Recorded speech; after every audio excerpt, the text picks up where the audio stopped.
Okay. Good morning, everyone. Happy to be here. Hopefully you all can see me okay. I'm trying to get the camera angle just right. It's a pleasure to talk with you all. Hopefully I can share some interesting information that will help you along.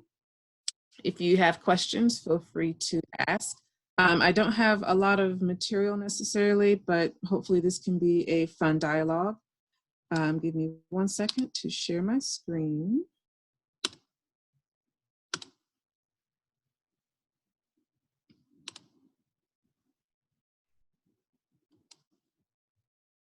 All right, can you all see?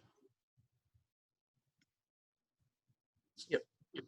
Okay, so as my sister mentioned, I um, I have graduated from Spelman. I won't say how long ago, but my degree was in computer science with a minor in mathematics. And at that point, after I graduated, I started with a company called Deloitte Consulting. And so what I do is technology consulting. What happens is big companies, large companies, Fortune 500 companies, they may have a technology related problem. Maybe they're trying to switch systems or they need to do an upgrade, or they bought another company and they're trying to merge the two systems in terms of how they manage the business. And I am one of the people that goes in to help them figure out how to fix those problems. Um, it normally does require traveling for work. And so I'll talk about my typical work week. Um, I've been doing it for a while. I'm now a senior manager with the firm. And so far, I've been enjoying it. I do recruiting, both at Georgia Tech, at Spelman, at Morehouse, at Clark Atlanta, and Virginia State University, Delaware State University. Those have been, I think, the target schools thus far. I am originally from Atlanta, so that's where I'm currently residing and sheltering in place right now. I do love to travel, which is one of the reasons why I got into consulting. So far, my favorite place is Paris. I've been there twice now. The first time, that's where I got engaged. And the second time, we went for a big family trip, my sister included, and we had lots of fun. And then I announced to the family that I was expecting my son. Hobbies, just a little bit about myself. I do enjoy eating good food. As I mentioned, I do enjoy traveling. I like shopping. So lately I've been doing a lot of shopping online. And then my absolute favorite pastime is getting an occasional nap or two. With the 11-month-old, it hasn't been very frequent, but try to make it work. So that's a little bit about my background. So let's dive into what does my typical work week look like? Lord. So this is just a chart that shows Monday through Friday. As a consultant, when we are on a project, we need to go wherever our client is, which is why we end up traveling during the week. So usually on Monday morning, I'll catch the first flight out to wherever my client is, whatever city that is. So I'm headed to the Atlanta airport, running through the lines, going through security, judging people who don't know how to travel properly and getting in the way. I get on a flight, catch a nap on the plane. I land, and then we normally either take Ubers or we get a rental car to wherever the client office headquarters will be. We may have different meetings throughout the day. So I normally may get there like between like around 10 o'clock. We'll have meetings. We'll talk about anything that was supposed to have been done by Friday, but wasn't. I'll talk to my team, work with the client people. We'll set expectations for the week. We'll have a full work day. And so normally around 6:30ish, I will leave the client office and I will go and check into my hotel. And the rest of the night will be just for me. go have dinner, talk to the hubby, kind of thing. The next day, series of different meetings, different work. I may be filling out spreadsheets. I may be running reports, doing analysis about the systems, talking to end users. Um, and then maybe by that evening, I may have some internal things to do for Deloitte. So I may have a call with my recruiting team or some other, I'll call them extracurricular activities that we do within the firm. And then it's kind of rinse and repeat for Tuesday, Wednesday, and Thursday, except for Thursday afternoon, usually around like a 5 o'clock-ish time, I'm headed to the airport to get back on the plane and come back home. My husband would normally pick me up from the airport around 9-ish, 10 o'clock. We have dinner, we watch TV. And then Friday, I usually either work from home, but every once in a while I may have to go into the Atlanta office downtown, and we'll have some internal conversations.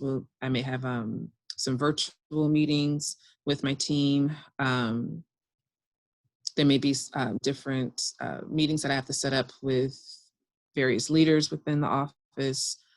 We sometimes will have an office happy hour. Deloitte people like to go drink. And then there's the weekend. So it's typically pretty packed.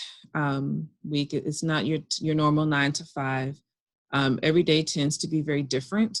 You may have your regular meetings, like regular team meetings, like either every Tuesday we all get together, or every Wednesday all of the team leads get together, whatever the cadence may be. But the other activities within the day tends to change because we're on different phases of the project.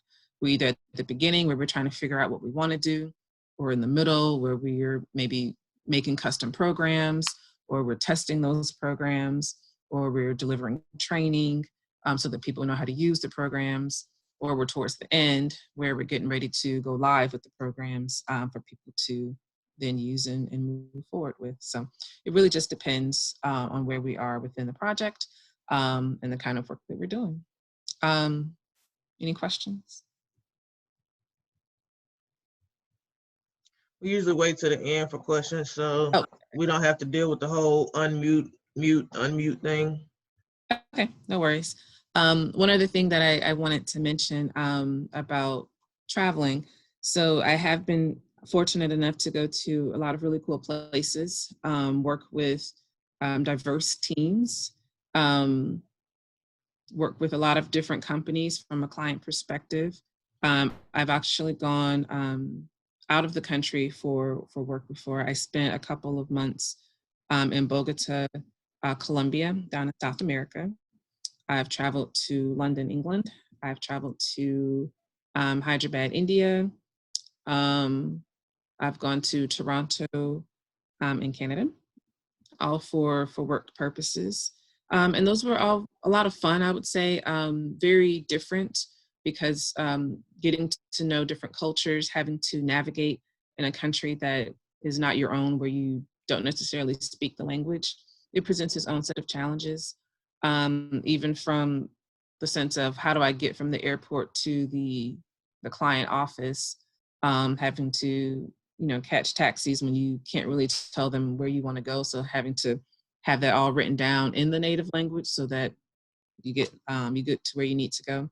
It has its own challenges, but it can be a lot of fun, a lot of exposure to something new, being able to see people outside of the norm.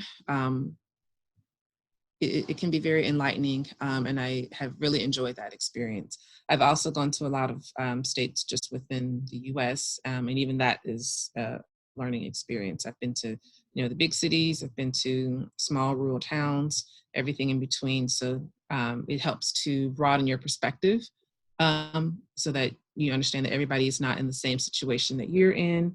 And everybody has different thoughts and opinions and perspectives and ways of life that are valuable. So it's been lots of fun. I've been there for a while at this company, but I have enjoyed it. One of the things that I like to tell students when I am doing recruiting, I know that you all are in a marketing class, so you may not necessarily be looking to do consulting like I'm doing. But when I was looking for employment during my senior year at Spelman, one of the things that I wanted to make sure of was that the company that I chose to go to um, was interested in what I wanted to do with my future and would be supportive of that. So Deloitte has a program that helps you go back to grad school for your MBA if that's what you want to do. And since that was a goal of mine, and that was something that um, I looked for when I was doing interviews. Some of the consulting firms that I interviewed with didn't have a program where they would pay for it for grad school, but Deloitte did.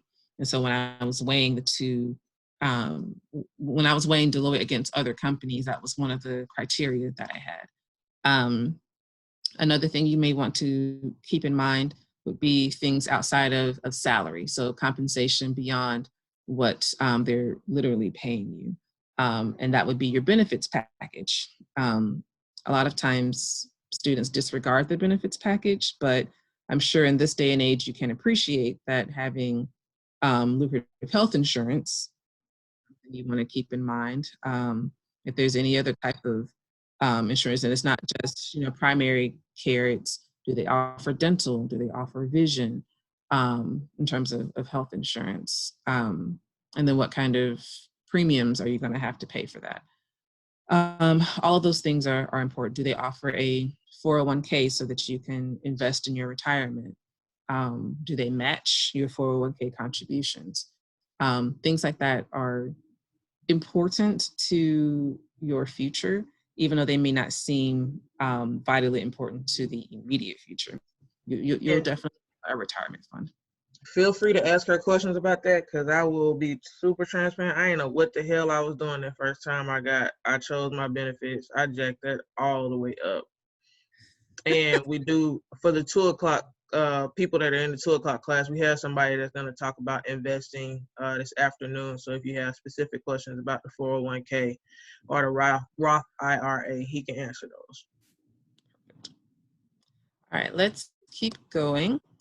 So this is a little bit about my grad school experience.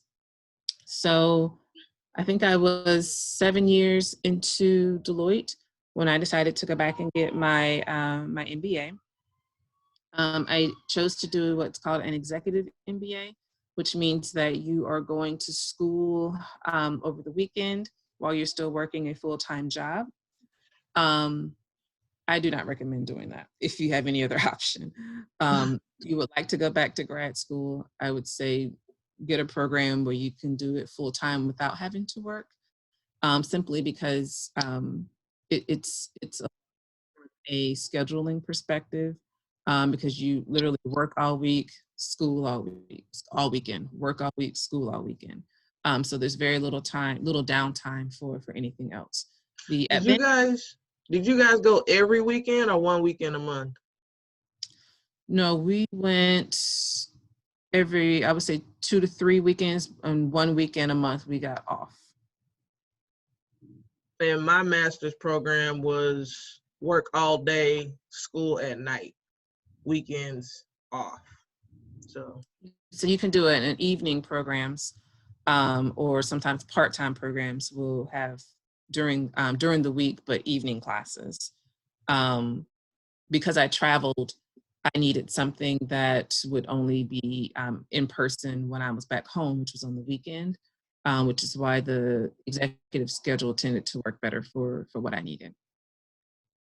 But I went to Georgia Tech. I got an MBA in global business. It was a lot of fun. It was hell for about 18 months, but I'm glad that I did it. One of the highlights is that we, as part of the global business program, we had to go to other countries and observe how they are doing business there, basically. So we had a lot of with really big companies and that were in those particular cities. So when we went to China, we went to Beijing and we went to Shanghai, and we met with top universities as well as top companies and we were able to ask them questions in terms of the different markets that are there versus in the US, issues that they're facing, how they're resolving those problems. One of the tours that I got to do, we went to Shanghai Disney, and we got to go behind the scenes. So if you see that picture there in the middle, right behind us, our group is the Magic Kingdom Castle at Shanghai. And so where we are is where the actual employees are.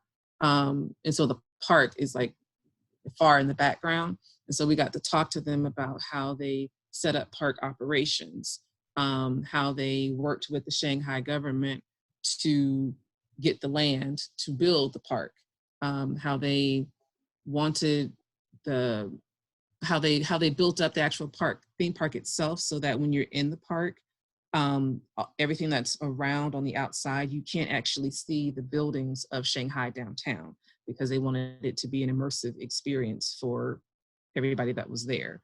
And all types of operational questions like that, which, you may not think about when you go to the park. You just go to have fun. But if you're there to make money, to actually create an experience that people are willing to pay for, there's a lot of politics that goes into it. There's a lot of planning and logistics that goes into it. And so it was kind of fun. And since I'm a Disney fanatic, it was perfect for me. We also went to Panama, down in Central America. And the biggest thing about that was we actually got to take a tour of the Panama Canal and talk with the directors of the canal. And for those of you who don't necessarily know, the Panama Canal is what connects but basically two sides of Central America. So you have the east side and you have the west side, and ships are allowed to go through the canal. If that wasn't there, then ships would have to go all the way around South America in order to, from the west coast to the east coast, because otherwise there's no way to get through, which would then basically add, let's say, a couple of weeks of journey to their trip, which then costs additional monies. And so why does that matter to you? Let's say, for example, you're ordering something from Amazon. It comes from some port in China. Well, it's got to get from the port all the way over to Huntsville, if that's where you are. So it can either go from Shanghai to, let's say, LA, and then go across land to get all the way from the US West Coast to Huntsville. Or it can go through down down Central America, cut across the Panama Canal, maybe then go to Mobile, and then drive up from Mobile on a truck to Huntsville from there. So just having that as an option means that companies have more options of how they're going to get their goods to you. Because sometimes traveling across land may be more expensive, especially depending on what it is, than going across the boat. So having the Panama Canal itself is a major means of moving goods around the world. And so just talking to them about how the canals work, the capacity of ships that can go through there. So they're big barges with these giant containers with all of the stuff inside, and being able to figure out what the capacity is that can go through there, and how often they can move the ships back and forth. It's a whole thing that requires a lot of planning.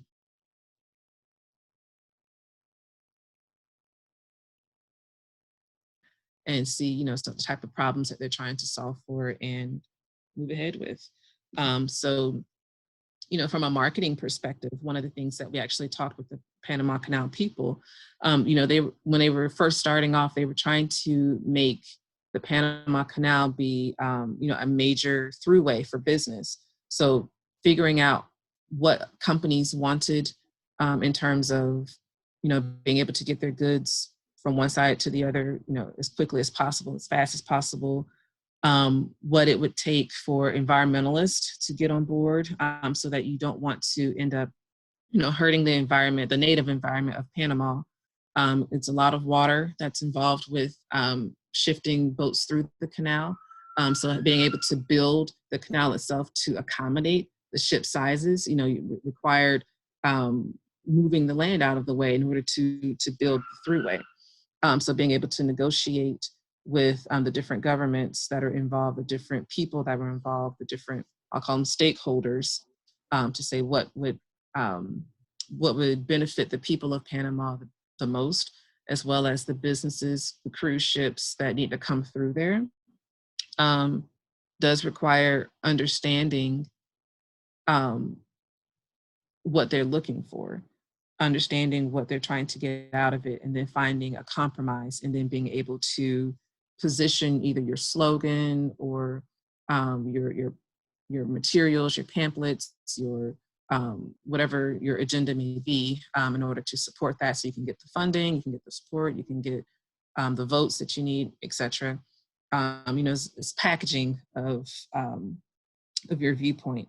And then now that they have the canal, and that they have expanded the canal to accommodate more different types of ships, the branding that they use of being the throughway of the Americas, basically, positioning themselves from a global perspective. So to make sure that people know, yes, you can come through here. This is what it requires. This is the advantage of coming through the Panama Canal as opposed to going other routes. That requires a heavy marketing perspective as well. I think that was everything that I wanted to highlight around grad school.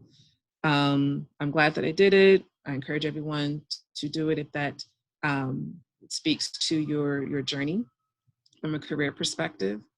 It was great to, I think, have different types of schooling. I am a big fan of HBCUs. Obviously, I went to Spelman. I think that the alumni network, the support, the love that is at an HBCU is unmatched, because that school is built with you in mind. It was built for you to succeed. However, when I went to grad school, I wanted a completely different experience. So that's why I did not seek out a HBCU for my MBA. And so I ended up with Georgia Tech because it's a widely recognized brand. We have a lot of people at my company that are Georgia Tech alumni, and it was local, and a top-rated MBA program. So for all those reasons, I ended up landing at Georgia Tech. But I like having both experiences of an HBCU and a PWI. But I think that the HBCU experience was definitely what I needed at the time for undergrad, and for Georgia Tech, because I'm used to being in a corporate environment with a large, diverse group of people. The transition in Georgia Tech wasn't problematic. I'll say it that way. Let's keep going, and let's talk a little bit about things that I think have made me successful. One of the things that I was asked to talk about was transitioning from an HBCU environment to a corporate environment. And I think regardless of whether you're going into consulting or somebody's marketing department, I think that these things would be of benefit to you and will help you get far. The first and foremost is the foundation that you're building at your school right now. So that education. So a big part of being successful in a career, whether it be a corporate career or not, is making sure that you have the educational foundation to do what you're being hired to do. So first and foremost, a job or a career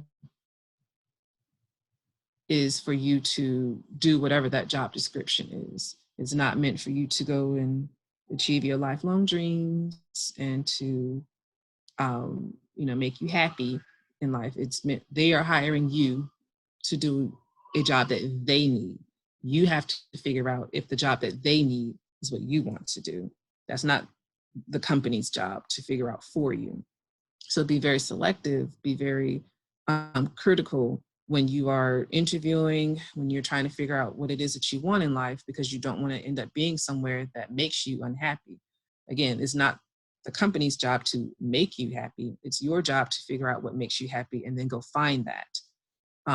So getting the right education so that you know what to do in your job, so that you have the right skills that you need to bring to the company, is critical. Understanding where your job falls within pay scale, I think is important to help set expectations. So if you are being hired to be, I don't know, social media coordinator, what do they typically make? I don't personally know, but you need to do the research, ask your professor, figure that out, so that when you are going into interviews and they ask you what you're comfortable.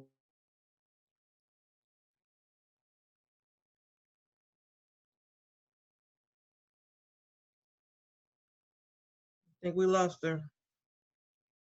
How much a social media person makes. So I'll use a teacher as an example. Teachers I know don't necessarily make a lot, and I'm talking more like elementary school teachers. They may make, well, we'll say less than $40,000. If the type of lifestyle that you want can't be accomplished with a $40,000 year job, then that's not the career that you need to go into. So understand the education that you're getting, the type of job you're applying for, the pay scale that is appropriate for that type of job, the lifestyle that it will afford you, and making sure that all of that lines up with what you want will help set you up for success. Otherwise, you'll forever be unhappy. You'll always be trying to figure out how to get to the next thing. And that may or may not be where you currently are. You may feel at the end of it that you've wasted time, that you've wasted energy, that you've wasted money, chasing something that you don't necessarily want. So figuring all that out, college is a perfect time to really do that. But figuring all of that out in advance would be advantageous. Outside of that, so let's assume that all of those things line up. Focus, knowing what your end game is. And it can change, but just make sure that if it changes or as it changes and it evolves, that you truly understand what it is that you are wanting. Because if you can't communicate what it is that you want, people can't help you get there. People can't say, okay, well, this is how you get there. If you can't share with them, this is what I want to do. Also, knowing what that end game is will help you figure out, is this job offer the best for me? Because it will help me get to this particular end game. It will give me this experience, which will set me up for this type of job in the future. If you don't know what that is, then you're just going to accept whatever comes your way, and you look up 5 years from now, and that may or may not be where you want to be. So figuring out what that end game is would be critical to making some key decisions. And it may not necessarily be, oh, in 15 years I want to be, vice president of whatever company, or running this, VP of marketing, or whatever that may be. That may not be, you may not know that for sure. But let's say the next 2 years, I want to get this type of experience. So I need to find this kind of job. Or in the next 5 years, I want to be at this particular level within a company doing this kind of work. What kind of experience does that need? Okay, let me find this type of experience for the next 1 to 2 years. So being able to make that plan would be helpful to making decisions, finding things that you want to do from a career perspective, knowing the type of education that you will need, etc. The next thing is mentors. So I did not get where I am today by myself. I have lots of people that have helped me from college, and then as well as throughout my career. I've had professors who have given me great advice. I've had professors that have given me advice. I've had people within my company that I could see they were a couple of years ahead of me, and I could say, I like the career path that she has done. I want to basically be where she is in the next 5 years. I need to do what she has done. So other people have already laid out the groundwork of how to be successful at my company. So, you just follow suit. I've also have people around me that can tell me when I'm messing up. Um, because in corporate America, you really don't get a lot of chances to mess up, especially as a Black person. I know that a lot of companies will say, that they're all about diversity and inclusion. That's the catchphrase now. But when it comes to minorities, when it comes to Black and brown people, when it comes to women, sometimes you're held to different standards. You are held to different perceptions, different assumptions are made about you. And they may be for better or for worse, they may be unfair, they may be well-founded, but traditionally, you do not get a lot of chances to mess up. You do not get chances to, oh, let me try again. Oh, my bad. I didn't mean to do it that way. I didn't know.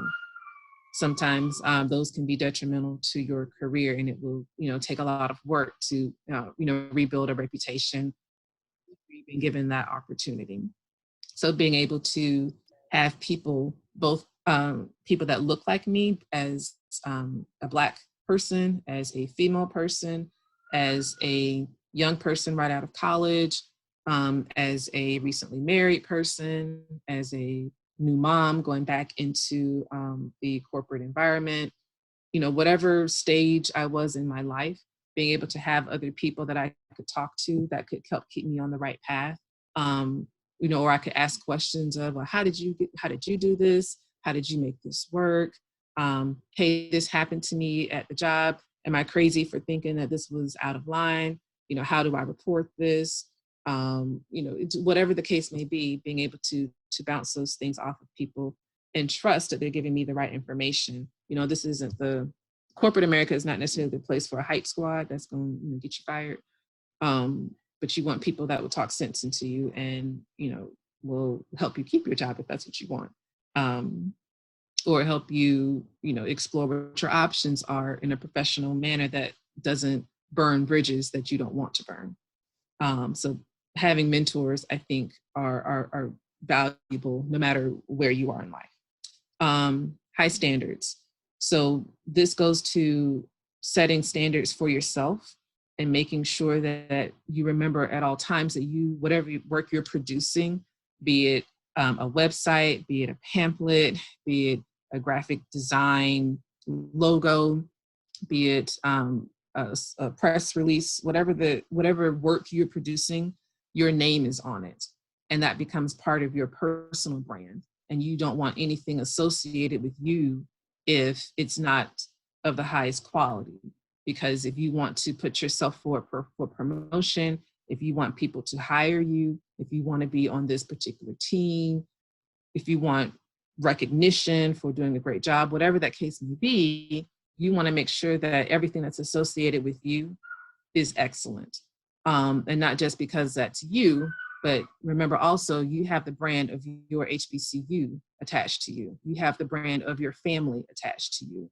And you don't want anybody to ever say, oh, I knew somebody that worked for me that was from Alabama, A&M. They were terrible. So I don't want to ever hire anybody from Alabama A&M again. Ugh. You carry your school with you. You carry the race with you. You carry your gender with you. You carry, everything about you, unfortunately or fortunately, is on our shoulders.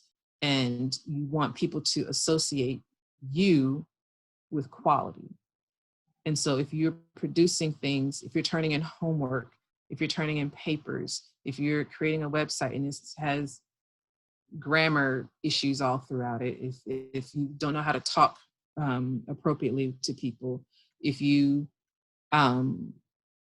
haven't made sure that all of the boxes are lining up when you're putting some sort of PowerPoint together, or whatever the case may be, whatever work you are producing, if there are these teeny little mistakes that basically takes away the quality of the work that you're producing, then people are going to start discounting you and they're not going to want to be associated with you. They're not going to trust the work that you're doing. and you will not be able to command top dollar for the work that you're doing because your brand sucks. Communication, being able to articulate what it is that you want.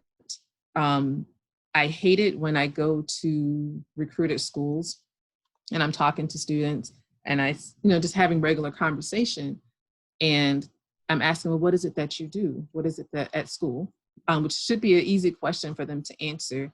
And they can't get a clear sentence out without, well, you know how it is. I'm like, I don't know what it is that you're saying. You haven't actually said anything, because all you've said is, I don't know, blah, blah, blah. And it's just like, and you know what I mean? No, I don't know what you mean. Clearly articulate what it is that you're doing at school. Oh, I am president of the student body. I am a part of the marketing club, and we have this project that we're working on. I am a marketing major, and I'm really loving this one class because I'm learning a lot. Whatever the case may be, have your elevator pitch, your elevator speech, so that when you're talking with someone who may potentially help you or be in a position to help you get to that next step, you sound intelligent. You can actually communicate your dreams and how they can actually help you. If you're a business owner, you should be able to articulate what it is that you do without stumbling over your words and being unclear. I should, at the end of that conversation, know what your product is, know what your service is, how long you've been in business, what is your passion for starting that business. You should be able, from a business perspective, if we're having a serious business conversation, you don't know if I want to invest in your company, or you may be asking me to invest in your company. So you should be able to answer, well, what is your net worth? What kind of products are you doing? What is your price point for your services? What is your target audience? Who are you trying to get to buy your products? What has been the feedback for your products? Or what is your reputation? Where can I find more information about you or your company? You should be able to answer some of those basic questions without stumbling and sounding as though you just started and that you don't know what you're doing. Because again, that's part of the brand of you. And if you want to sell your brand, your company, your services, whatever that may be, you need to represent yourself properly. Otherwise, I'm just going to nod and say, okay, well, that's great. All right, thanks. And I'm going to keep it moving and just, all right, because I don't know that you're serious about you or about what it is that you do. And if you're asking for my financial support, I need someone that I think is going to be a proper investment. And so you want to make sure that you're always communicating that, be it with body language, be it with how you handle yourself, how your behavior, how you speak, how you write, whatever the case may be, you want to communicate properly. And then lastly, I would say awareness. Opportunities are going to come by, and if you're not paying attention, if you're not ready for them, be it mentally, emotionally, financially, they'll just whip right by you. And everybody else who is ready will get these opportunities, and then you're going to be stuck saying, well, why doesn't anything ever happen for me? It's because you're not prepared for it. So be conscious of the opportunities that are out there, which means you need to do your research. Be aware of the people that make those decisions. So if you're going for some sort of scholarship, what is it that they're for yourself? If there's a situation that's happening, is there something that you can do or something that you can bring to that situation that would be a benefit to you? Is there a way that you can turn things around and help people out with something? So if you have, let's say, a nonprofit organization, and let's say their website sucks, if you have website skills, or if you're trying to build your portfolio of skills, your list of references, and you are really good at building websites, maybe go offer to fix their website and make it wonderful. With the expectation that if they can drive more traffic to their website and up their funding within a certain time frame, that they will be a reference for you when you that you can put on your resume. Create yourself an opportunity while also fixing a problem that's out there in the world. It's plausible, it's optional, it's what separates those who are mediocre from those who are excellent. And you just you have to figure out where you want to be in life, and then make a plan to get there. I have found that people are willing to help if you can give them a plan they can believe in. And if they can't believe in the plan, they'll give you lip service and say, "Oh, keep going, baby. You're doing such a good job. I'm gonna pray for you." But when it actually comes to pulling money out of their pocket or calling up somebody to say, "Hey, I know someone, can you give them a good recommendation?" Or I actually know somebody at the company. They're trying to interview for a job here. I want to give them a reference. If you need something actionable, they need to be able to believe in the plan. And they won't believe in the plan if you can't communicate the plan, and if the plan is not well researched and laid out where they can see beginning to end the progression. So keep all of those things in mind. I think that college is one of the best times of life, but it is what you make it. There's so many opportunities that I took advantage of at Spelman, but there were a ton of opportunities that I didn't take advantage of. And it wasn't until after I left that I looked back and I was like, "Ooh, I should have did that. I should have went on that program. I should have talked to these people. I should have done all these other things." So, I'm happy with where my life has ended up. But like I said, when you look back and you see all the opportunities that have passed, that's when you get the wisdom of, had I been looking, had I been better prepared, I would have seen the opportunity for what it was and could have made some different decisions, and be in an even better position. So I think if I check my time, I think I'm right at time. Yep, it's about time to wrap up. So do we have any questions on the floor? I got one. All right, Mr. Houston, what you got? You say you travel a lot. I was going to ask, like, do you ever get tired of like staying in hotels and stuff like that? The hotel, not necessarily, because I come back to a clean room every day. Somebody else has made up my bed and cleaned up my bathroom and all of that sort of stuff. So that in and of itself is not bad, especially if it's a nice hotel. The part that I get sick of would be the actual travel part. So the delayed flights or the canceled flights, running through airport security, that kind of thing. That gets old after a while. Mm-hmm. Thank you. Mm-hmm. What type of benefits come with like you traveling all the time through your job? Like, do they give you benefits because you're away from home so much? So for consulting, we do tend to get paid, I would say a little bit better than other careers. It's not a little bit, it's a lot, but yeah. But there's a sacrifice that comes with that. Some of the other benefits that I get specifically for traveling, we get a lot of like hotel points, travel miles, corporate card benefits. And so, for example, I have so much points and miles accumulated that I was able to pay for the hotels for my family to go to Paris. So we didn't have to come out of pocket for that. And that was for a full week in Paris.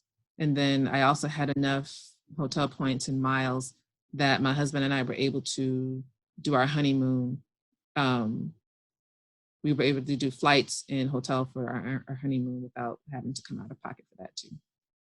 So they're benefits that you accumulate over time. How do you handle being away from your son for a long period of time for like working and stuff like that? I have a village of people. So my husband is here. My both my mother and his mother, my father, his father. I have a sister. So whenever she's actually in town and not in Huntsville. Um, so I surround myself with people that are able and willing to step in and help. I've been fortunate the last 2 years. I've been on a local client, so I haven't had to travel out of the city. So it's just going back and forth to a company here in Atlanta. So that has helped. But when I have been away, because I have had to travel for like trainings and stuff. When I have been away, being able to rely on that village to help me has been essential.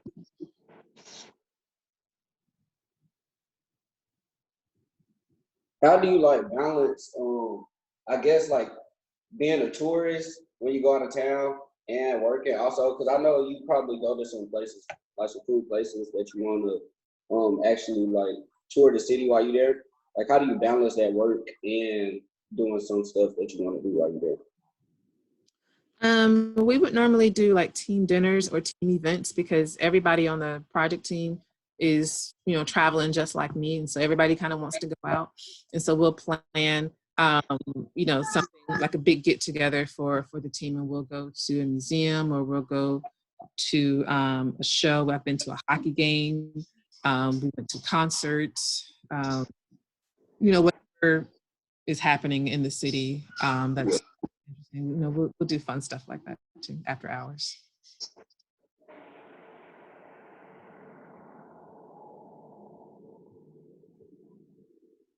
Anybody else?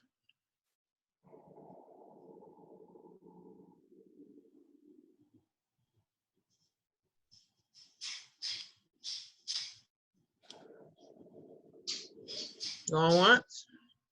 I mean, I'm sure I have questions about benefits, but it would have to be like I benefits have a specific, question. and I don't have any specifics about benefits. I'm in class. It's all right. I have a question. Oh, my bad. Go, Edison. She said she been to Paris. I mean, Paris was cool, but did you really enjoy it while you were there, or was it like more so like for fun purposes? Like, you know what I mean? Like, was it a big culture shock to you, or what? Yeah, when I went to Paris both times, it was purely for fun. So actually, I'm sorry, I've been 3 times. One was for work, but the other 2 was for fun. So yeah, I truly enjoyed it. I went to museums. I went to all of the different sites, so the Eiffel Tower, the Arc de Triomphe. We went to Versailles, and I went to the Louvre, got to see the Mona Lisa. And so that Beyonce and Jay-Z video where they're in the Louvre dancing. I got to go to all of those different places, and so it's kind of cool to be in iconic spots and then see them on TV. It's like, I was there. I know what that is. So yeah, it was a lot of fun. And then the one time that I went for work, I didn't get to go anywhere fun necessarily, but I got good stuff.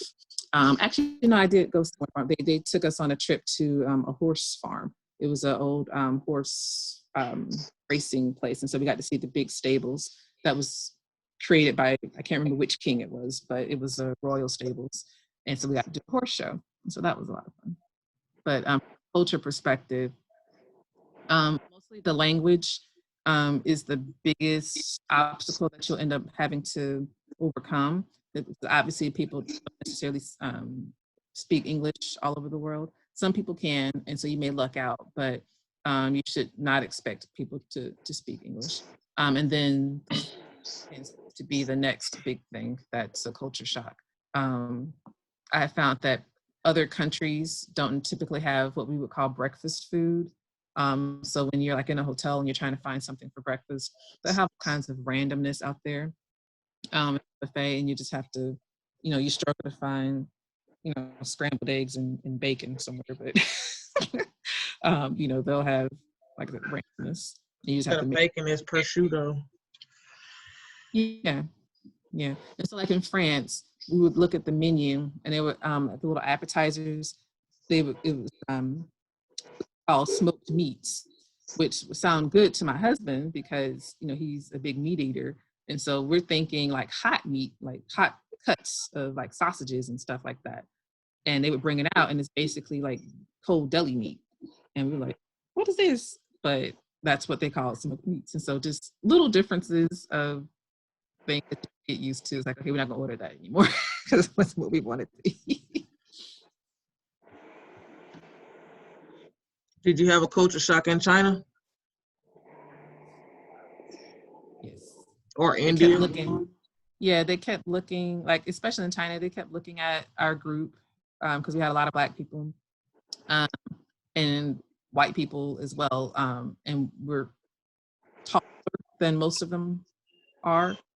Um, and so in some cases, they hadn't seen a person of color, like in real life before. Um, point and stare. And so it was interesting. But there was also on the reverse side of that, very hospitable. And you just be open to the different types of food. Like a lot of it you just couldn't pronounce. And because it's not in actually written language that you can read, you know, it's just the Chinese characters. You have no hope of even reading it. So you just kind of, I went to grab dinner in a mall area and we went and sat in a restaurant. We couldn't read anything on the menu. So we ordered by picture. And we lucked out at it, ended up, you know, tasting, but to this day, I have no idea what I ate. Stop that. Like chicken, so I'm hoping it was chicken. Yeah, that wasn't chicken. Anybody else? Miss Sherry, Mr. Pittman? I think I got another question. All right, go, Mr. Love. So when you go to these places out of town, and like I guess you're in charge once you go into these offices, how do you like manage going into like somebody else's office and calling shots without being like I don't know, rude or have like come off as one of those people that no one wants to work with? They hire me to come in there for that. So I'm there to do my job. And mostly the people that I'm in charge of may be other Deloitte people. So they come with the expectation of, they're looking at me of, okay, what is it that I'm supposed to be doing? And I'm giving them direction.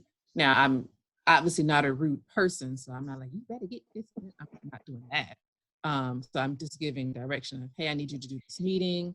We need to work on this deliverable or write this paper. So, you know, this is the steps that, and so they know how to do their job and I'm just giving them direction.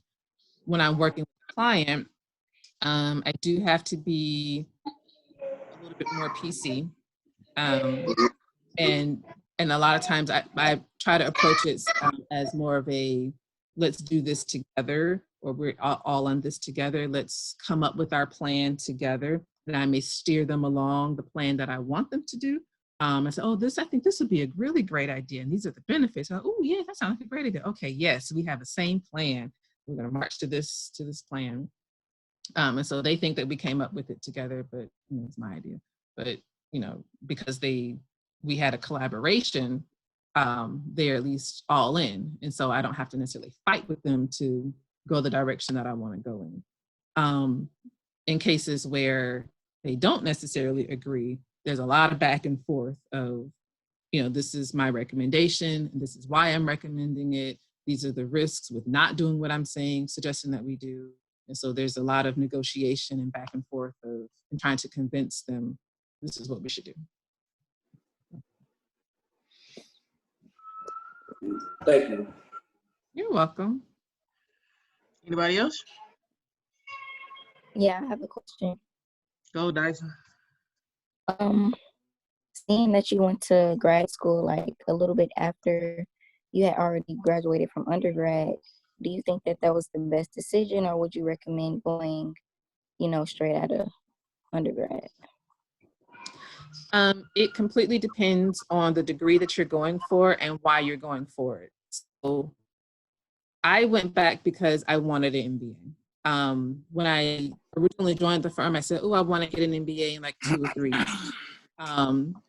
But at the time, I was getting promotions. I was getting really good roles on projects. I was getting opportunities to be in charge of people, getting exposure to different types of clients. And so all of what I would be getting in school, I was getting in real life.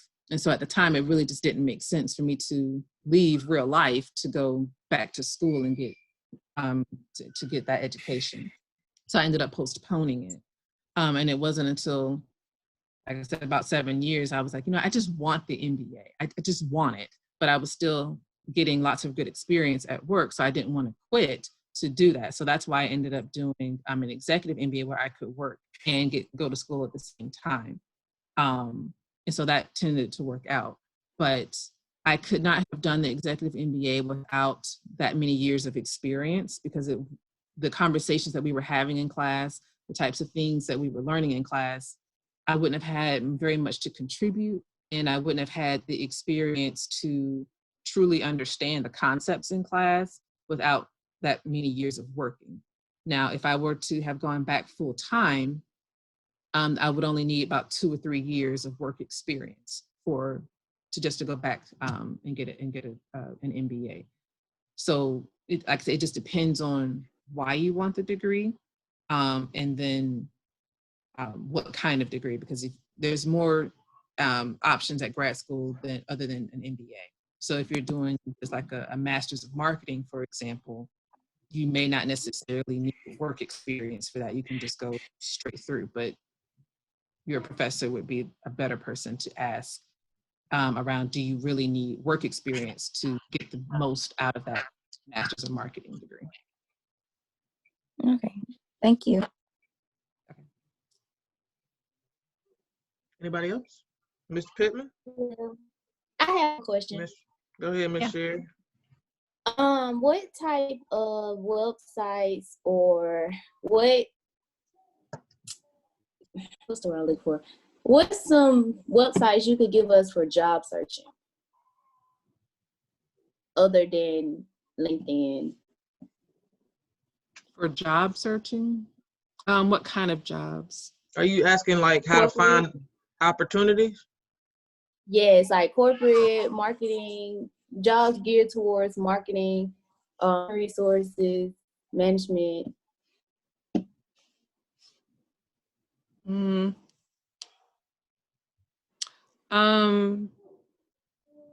Honestly, I don't know, because I traditionally have done a lot of career fairs. So I would, because those people were actually looking to hire entry level. And so when I was looking for a career, I would end up going to the job fairs and careers that were happening on campus. I think they're going to virtual means now with this whole quarantine thing. So I would try those. There are different organizations that actually host those. I can't think of any off the top of my head, but I'm sure it will come to me, and I'll send them to you, Jennifer, when I think of them. But I have found, I would say, better luck with career fairs versus just straight up websites. Usually if you have an opportunity to talk with someone and just kind of communicate what you're passionate about and be able to turn in your resume in hand and be able to look somebody in the eye, I've found that has worked better in terms of getting me further, if that makes sense. Thank you.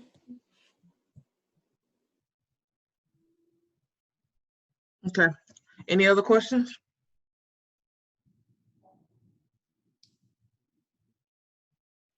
Going once? Going twice? So, thank you for joining us, Jessica. I hope this was helpful for you guys. We will let her log off now, and I need to cover just a few things for housekeeping for the remaining of the semester. So, thanks, Jess. All right. Bye. Thank you.